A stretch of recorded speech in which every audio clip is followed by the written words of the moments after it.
আসসালামু আলাইকুম everyone, welcome back to my channel. আমার আজকের আরেকটি নতুন রেসিপিতে আপনাদের সকলকে স্বাগতম। আমি আজকে তৈরি করব ক্রিসপি আলু ললিপপ। এই রেসিপিটা অনেকে অনেকভাবে তৈরি করে থাকেন, আমি আজকে ইউনিক একটা পদ্ধতিতে তৈরি করে দেখিয়ে দেব। আমি এখানে নিয়েছি ছোটো সাইজের 6-7টা আলুটাকে সিদ্ধ করে এখন আমি হাত দিয়ে ভালো করে চটকিয়ে নিচ্ছি। আপনাদের কাছে যদি আলু মেশার থাকে তাহলে মেশার দিয়ে মেশ করে নিতে পারেন।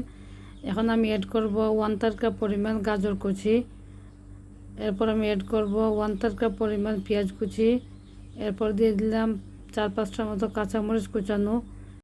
এখন দিয়ে দেব 1/3 কাপ পরিমাণ ধনিয়া পাতা কুচানো। এখন একে একে এই মশলাগুলো অ্যাড করে দেব। দিলাম 1/2 চামচ পরিমাণ মরিচের গুঁড়া, 1 চামচ পরিমাণ মাংসের মশলা, 1/2 চামচ পরিমাণ জিরার গুঁড়া, 1/2 চামচ পরিমাণ লবণ এবং সবশেষে দিয়ে দিলাম 1/2 চামচ পরিমাণ চাট মশলা। এখন সবগুলোকে হাত দিয়ে ভালো করে একসাথে মিশিয়ে নেব।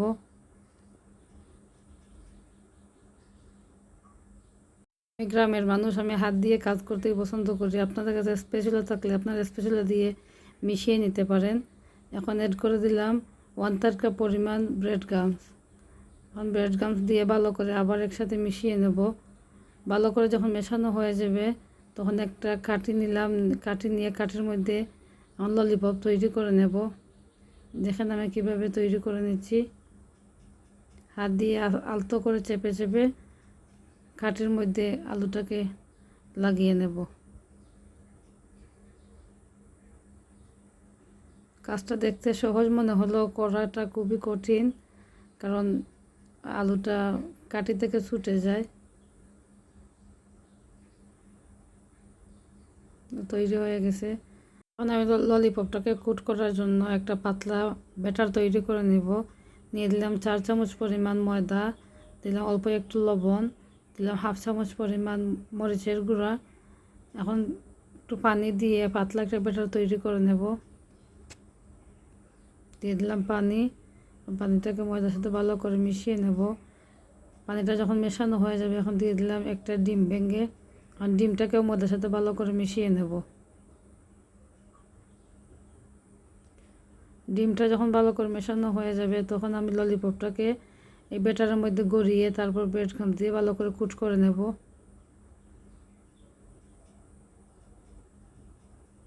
ব্যাটারের মধ্যে গড়িয়ে নিলাম। এখন ব্রেড ক্রাম্বের মধ্যে ভালো করে কুট করে নেব।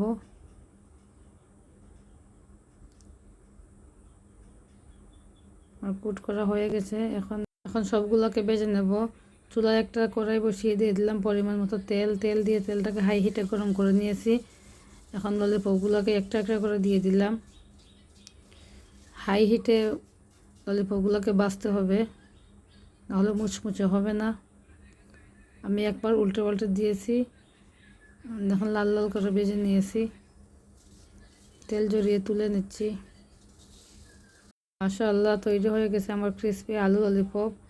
ললিপপের স্বাদটা কিন্তু আলু চপের মতোই, কিন্তু এইভাবে তৈরি করলে মেহমানদের সামনে পরিবেশন করলে বুঝতেই পারবেন না আপনারা কি দিয়েছেন।